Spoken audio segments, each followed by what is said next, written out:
Life Over Coffee. Conversations for Transformation. Hello, everybody. This is Rick Thomas, and we are doing Life Over Coffee. Thank you so much for joining me for this episode. I want to talk about spending time on social media and specifically the harm that it brings to our lives personally, then also to our relationships.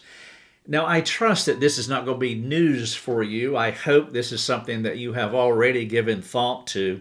It's something that I probably think about on a daily basis. As I was telling my friend Titus yesterday at our church meeting, I spend as much time studying the Bible as I do with technology, the internet, cyberspace, and social media because our ministry is all online. And so I have to spend a lot of time thinking about it. And so it is ever present in my mind. Titus did ask me, so what do you think about being on social media and doing it? And well, that led to a conversation that was very good, I trust, for him as it was for me. And so I decided what I would do is that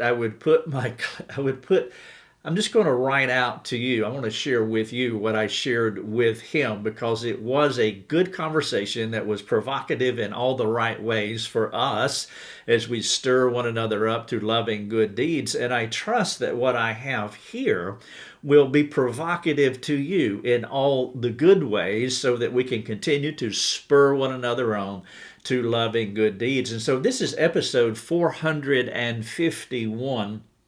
And I've titled it 5 Reasons to Curb or Get Off Social Media. And so I trust that you will give this a listen and consider these things because social media is detrimental to so many lives. And I would not even be able to list all the reasons why. As a matter of fact, I would encourage you, because those studies are out there, you can easily find 1,000 studies to support this claim.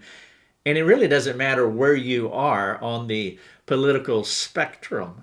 This is something that everybody intuitively knows, regardless of our political standing or our religious affiliations. We are addicted to social media. And one of the primary reasons that we are addicted to it is because it feeds our deepest cravings. And that is really similar to any addictive behavior. You think about the alcoholic, you think about the crack addict, you think about any other addictive behavior. Why are they doing that? Because it feeds a deep longing in their lives. Now, ultimately, the only thing that is going to satisfy our deepest cravings is a relationship with Christ. Other than that, every other pursuit to satisfy what is wrong with us is going to be insatiable. And so the difference with social media and these other addictive behaviors is how we rationalize this addiction through our collective participation. It is though, yes, I know that drug addiction is really bad. Porn addiction is awful. Alcoholic addiction is bad too. And let me tell you how bad they are on social media, where I spend all of my time. And so for the courageous soul, I just appeal to you that you consider these 5 reasons to either curb or to get off social media. Now, I do want to be upfront with you. I have a bittersweet relationship with social media. I use it unidirectionally. Now, what do I mean by that? Well, it means that I don't talk to people on social media platforms. It is exceptional for me to have any kind of dialogue with anyone on social media. I talk to people that are in front of me, people that are in my real world relationships, to where I engage them in various contexts here in South Carolina. I rarely will talk to anyone on social media. And that's what I mean that my social media use is unidirectional.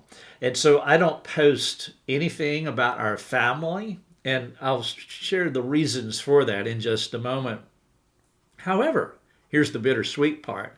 Though it is unidirectional and we don't talk about or post our family on social media, we do have more than 25 social media platforms. And I have them hopefully to teach people how to mature as Christians. And so this tension in my soul is real. I am using social media and I'm staying away from social media all at the same time. And I want to walk that line. And so I'm very much aware of the dangers of it. And so we are very selective, and there's high self-control in how we use them because we understand the harm of them. And so maybe it's not for you to get off social media, but maybe you need to curb, or maybe you need to pivot in how you use social media so that it's not harming your soul and harming your relationships. And so maybe the operative word here is, are you using social media redemptively? You see, it's not even remotely possible to get off social media or step outside of technology. Our lives are too embedded in technology, into the internet at this point. And so there is no getting out of it. I mean, you could go completely off the grid, I suppose, but that's not tenable for 99.999% of us. Our hospital records, our banking, there's so much that we interact with technology that it's not really possible to get away from it. But we can put up barriers, we can put up guardrails that we stay within. And I just mentioned two for me, or maybe three. One is unidirectional. I am only monologuing on social media. I don't dialogue. I don't talk to people on social media. And then the other is that we don't post our family doings on social media. We don't advertise or promote or show our lives to the world at large. And so I trust that you will give this some serious thought, and that it will stir up conversation in your real world relationships, and maybe even some accountability for those of you who recognize that this may be an addiction for you. When I began this ministry in 2008, July the 3rd, I wrote a blog post, not knowing where I was going or how it was all going to turn out. We make our plans, God orders our steps. But I felt compelled that I needed to communicate the practical message of Christ to people, and I was doing it within a counseling construct. And so in order to aid our counselees, I could meet with them on Tuesday and give them an article to read to help move them along in the counseling process. And so it gave me a couple of contact points with my counselees, which was essential because you really need that kind of continuity. And so I wanted to create regular beats in their lives. And one of the ways that I could do that was by writing a blog post. And so one turned into another, and then another and another. And then eventually I got out of counseling altogether in 2015, and we continued on with this new phase that God was leading us in, and that was leadership development, teaching Christians how to do discipleship. And we've been doing that fully since 2015. And so we've gone from a counseling ministry to a hybrid counseling leadership development to exclusively a leadership development ministry. But when I started in 2008, I did not foresee the soul corruption, yours and mine, of social media. I had no clue about people surveilling you, the surveillance of influential organizations. I had no idea about that. I didn't know what an algorithm was. Had no clue that I was creating an algorithmic version of myself on the internet, so that when you are surfing the web, all of a sudden there's something that pops up, advertising, and you were just looking at that yesterday, and it's like, wow, God is sending me a message. No, he's not. Big Brother is, because you have a footprint. You have an algorithmic version of yourself on the internet that follows you around like a shadow. And every time that you go on the internet, it is another pencil stroke to that algorithm becomes clearer and clearer representation of you. Eventually will begin to tell you your thoughts, and that's the goal in the book called The Shadows. The writer said, Nicholas someone, I believe that was his name, said that Google's 300-year plan is to be able to tell us what we are thinking before we are thinking. And you see that already in Google, because when you type a couple of letters, it starts to predict what you are going to finish that word and phrase with, and that is AI. And that is an algorithmic version of ourselves on the internet. I had no idea of these things in 2008. I was ignorant, completely, innocently ignorant. But once I got over my infatuation with this new plaything, it's kind of like a story arc where I was against all of this in 2008, and people began to appeal to me like, hey man, you need to use this for your ministry. No, and then I finally went in, and then I went all in, and this is like great, and I may or may not have put doggy nose and dog ears on me and other silly things. And so the story arc was ascending, and it was wonderful, and it was just a big brave new world. Well, after a while, the story arc continued, and it took another turn as I began to study the effects of social media on me, but also on those who came to me for help. And so what I've done here in this episode, again, this is episode 451, titled 5 Reasons to Curb or Get Off Social Media. And so I want to share with you just 5 observations that I have had from the use of social media, either personally or those that I have been counseling, discipling, training over the past decade and a half. And they're in no particular order. The first one is false intimacy. And this is what I shared with Titus yesterday in our church meeting. People are insecure. We're cut from the Adamic cloth, and so all of us struggle with a sense of guilt and shame and fear. We're prone to worry and have anxiety. We are insecure. We struggle with fear. Man, that's who we are at our core. That's a part of our Adamic constitution.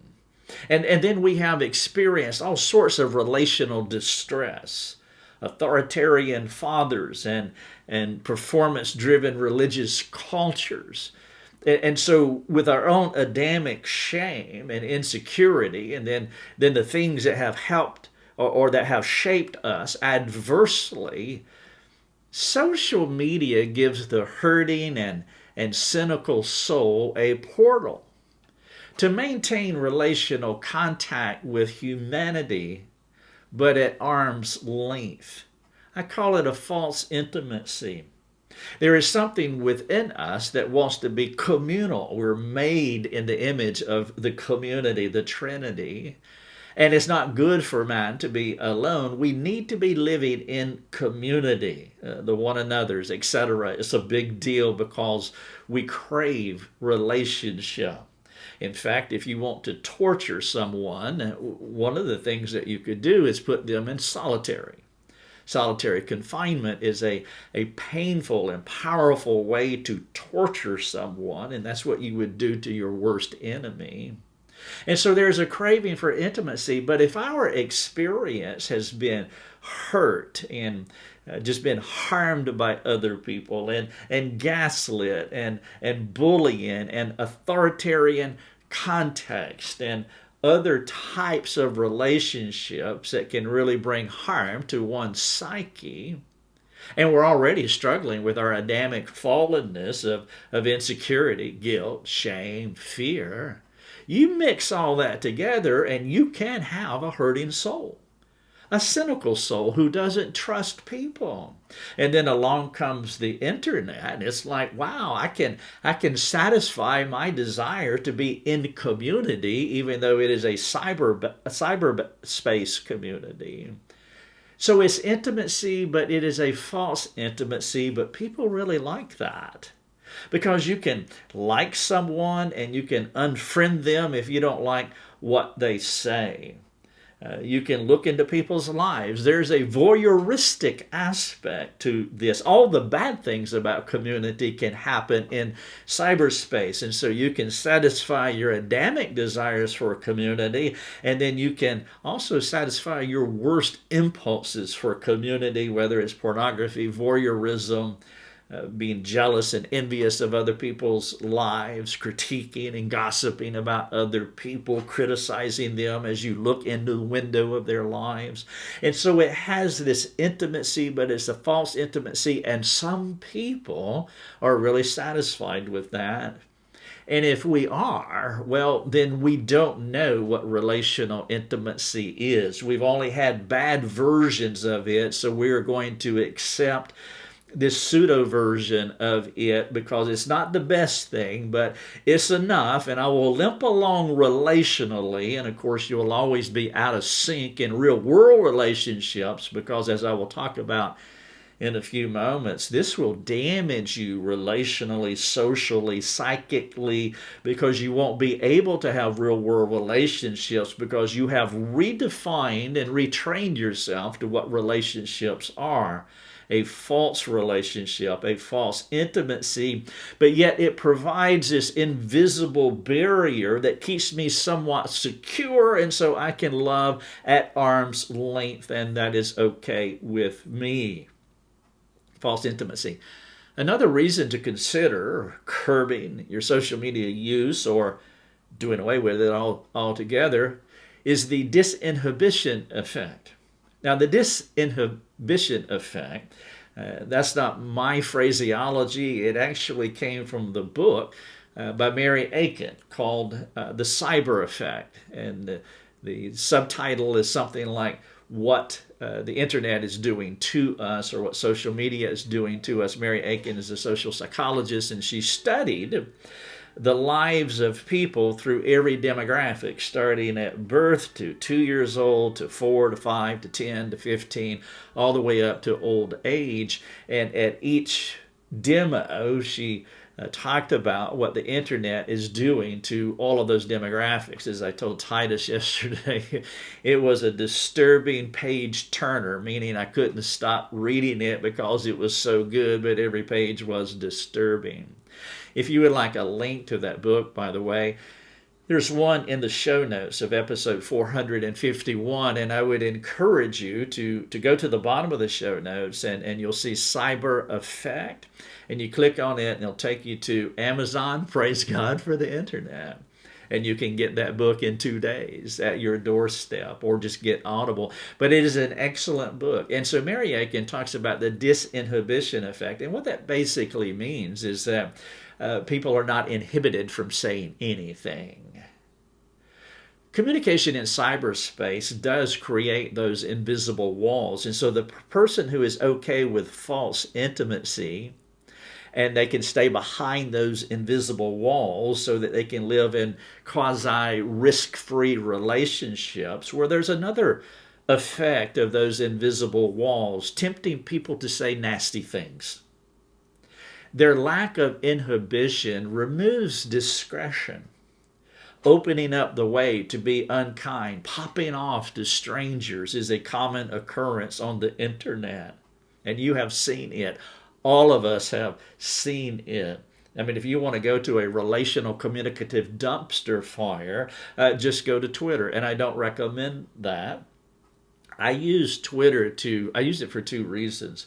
One is to aggregate news sources. And so I have a personal Twitter account, but I don't tweet anything on it. If you go to my Twitter account, I have almost a couple of thousand followers, but they're looking at nothing because I say nothing.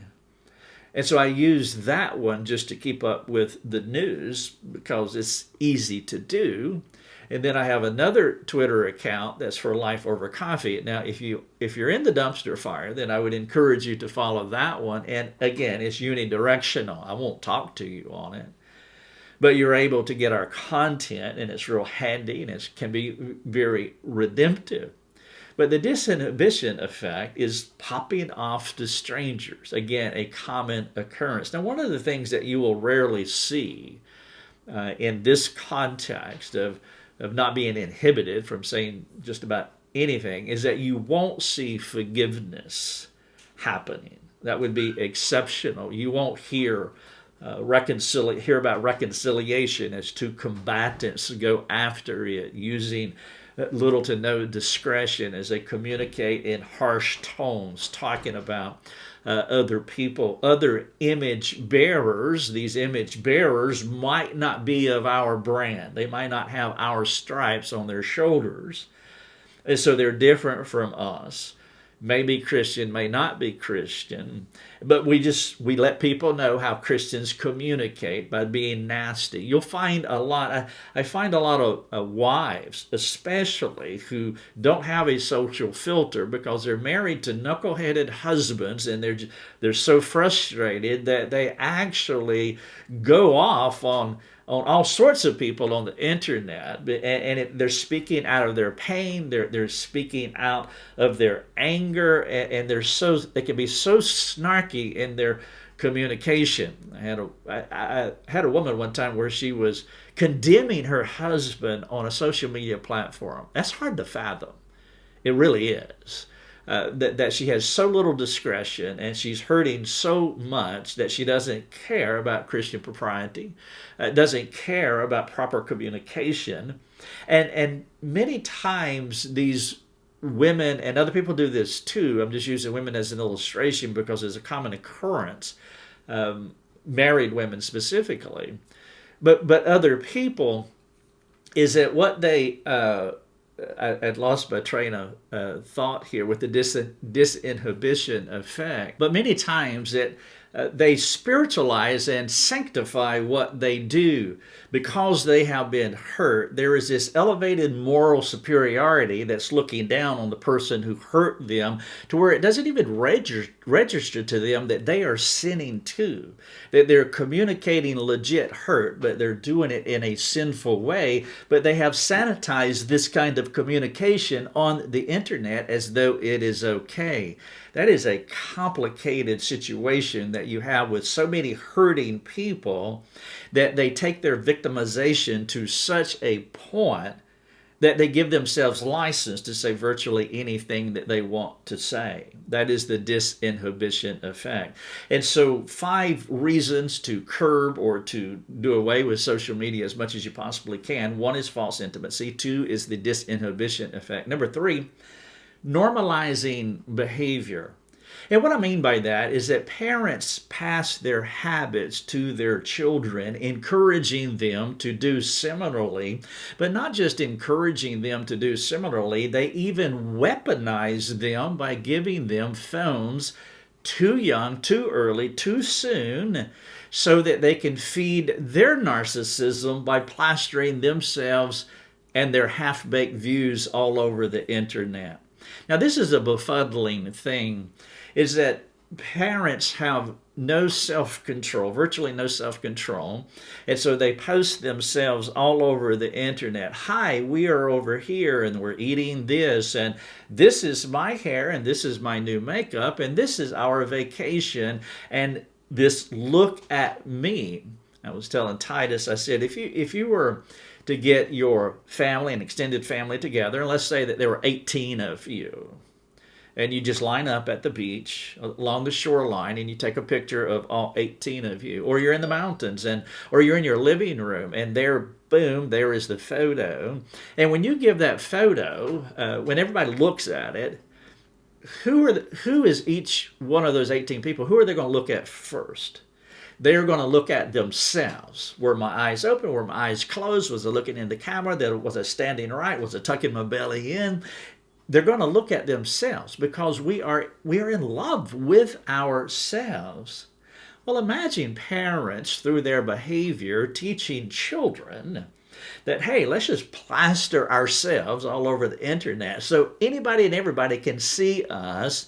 And the children see that, what parents are doing on Facebook. And then the parents weaponize the children by giving them a phone. And now the children are imitating what the parents are doing by putting themselves and their half-baked ideas on their favorite social media platforms like Snap or TikTok. We're normalizing a behavior, and it is extremely unwise, but not just normalizing it, we're weaponizing kids because they don't have the maturity to use this weapon, which is called a phone. I've thanked God more than once that I did not have that weapon when I was a teenager. My life was hard enough, and I complicated it enough. I had to do hard things to satisfy my sinful longings. I had to go outside of the house, for example, to get this or follow that or to do the other thing. We have parents now that model this kind of behavior to their children. They normalize it and then give them a portal, and we'll pay for it. And now you have it in your home, and you never have to go anywhere, and you can satisfy virtually all of your longings the way that we do on the internet. Normalizing behavior is a huge problem, which leads to number 4. It feeds our narcissism. Take the serial selfie as an example. It's the perfect picture that reveals a person's infatuation with themselves. Imagine going to someone's home. You go into their home and they open their photo album and they show you 20 or 30 pictures of themselves in their latest hairstyle. That is weird. But it's not weird when you do it on the internet. And sometimes somebody will friend me and I'll see like, well, who is this? And I'll go through their profile and there'll be like 20 facial shots of them. Many of them are all basically the same. And when I see that, my heart is just sad for them. I mean, ignorance, well, that's in play. But it also feeds narcissism when we just put our faces out there. I mean, it is the vanity mirror. Both of those words are important, especially vanity. In our bathrooms, now what we see in the mirror, once we're all fixed up, we can put it on the internet. And then we can actually enhance it too and put it out there. There is something narcissistic inside of ourselves that needs other people's approval. And then when you read the picture, you're so beautiful, oh, lovely. This is not good. This is one of the reasons I don't talk to people on social media. And they ain't no way I'm going to comment and tell somebody how beautiful they are and have that archive, because I may say something privately to a person, but not in a public domain, because you can pretend you're the humblest person outside of Moses, but that feeds narcissism, and we put ourselves up like that, and we have to be intellectually honest with ourselves. We want that.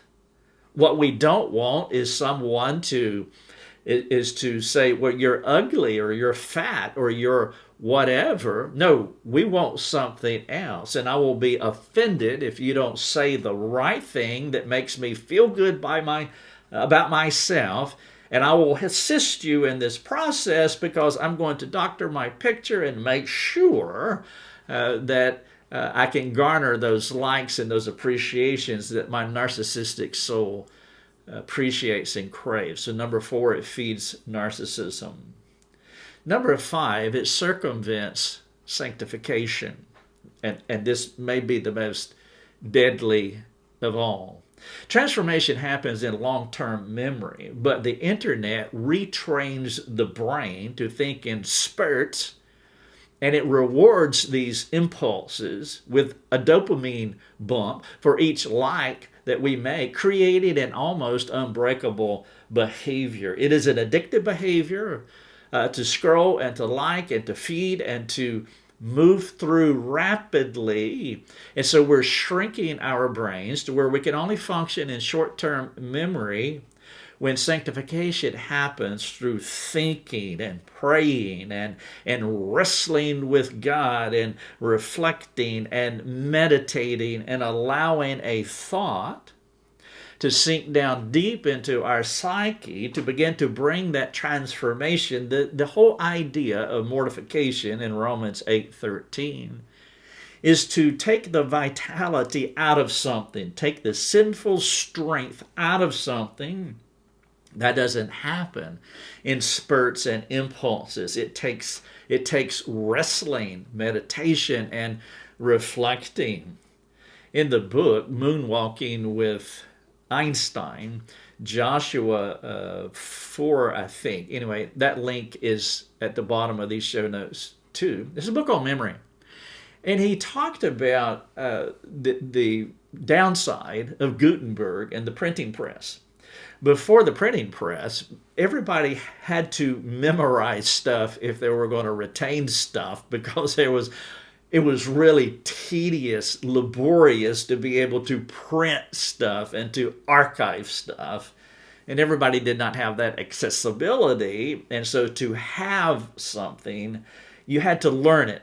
Primarily, you had to learn it. And then after Gutenberg gave us the printing press, now you can print the Bible, you can print news, you can print so much.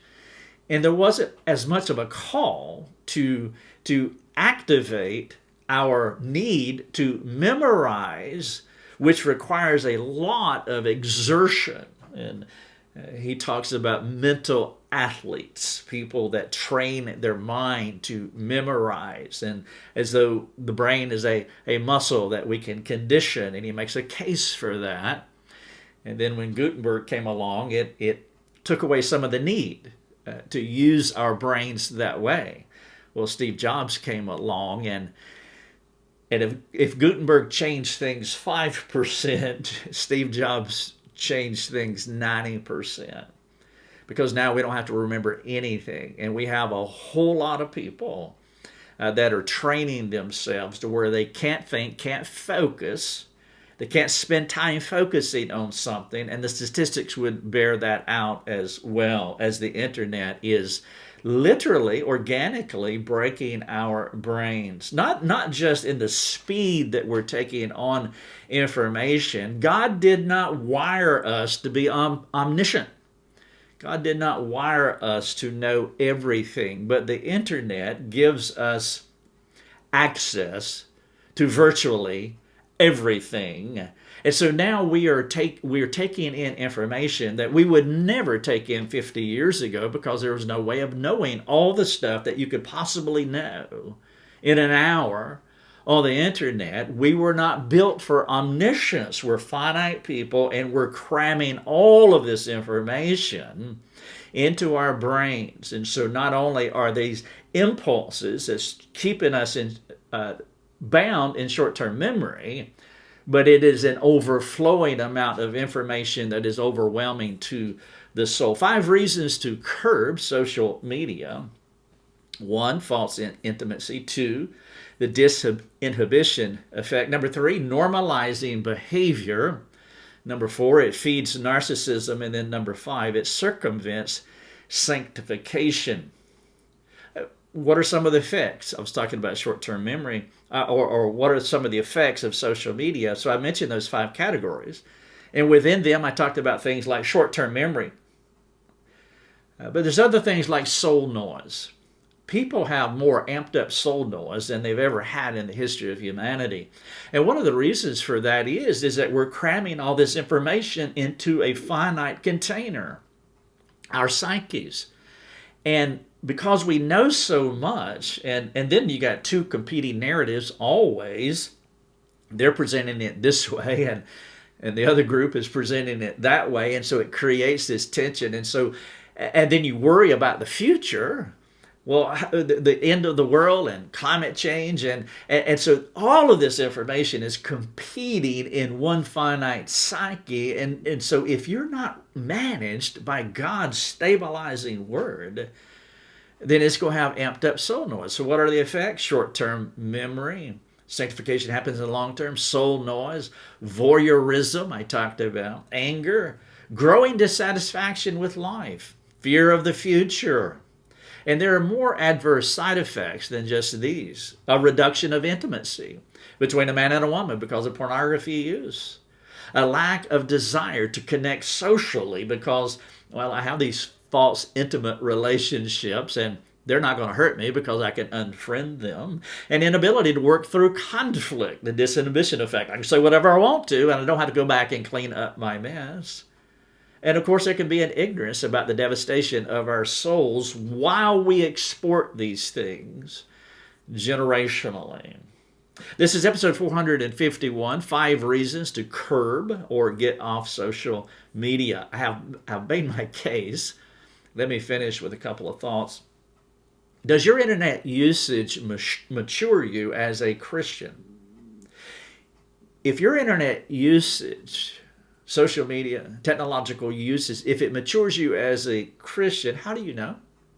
Would you be willing to make that case to a friend, giving concrete examples of how it matures you and it doesn't lead you away into immaturity? Question 2, are there any adverse side effects from your internet use? If so, what is your plan to change? Would you make a plan to change? If you would go to episode 451, you can get Mary Aiken's book, Cyber Effect. Hardly recommend it. And then the other gentleman's book, his name is slipping me now, but it's Moonwalking with Einstein. And so if you put that in your Amazon search, well, you'll find that book and that author, and I recommend it as well. One final thing you probably know by now, I hope. If you don't know, we need to communicate more effectively, but we do have an all-online course on the fear of man, how to overcome insecurity.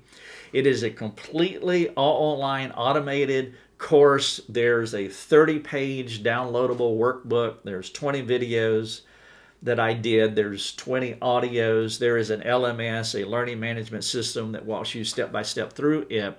And so go to courses in our navigation bar and click on it, and you can find that course, how to, it's called No More Fear, how to overcome the controlling opinions, unwanted opinions that manage us, opinions that control us. And I heartily recommend that course. You can take it on your laptop, your desktop, your mobile phone, but you can take it all online, and I would encourage you to consider. And so go take a look at it and read what it's all about. And then if you would like to take it, please check out these show notes, episode 451, 5 Reasons to Curb or Get Off Social Media. God bless. Thanks for joining us. Learn more and get access to other resources at lifeovercoffee.com.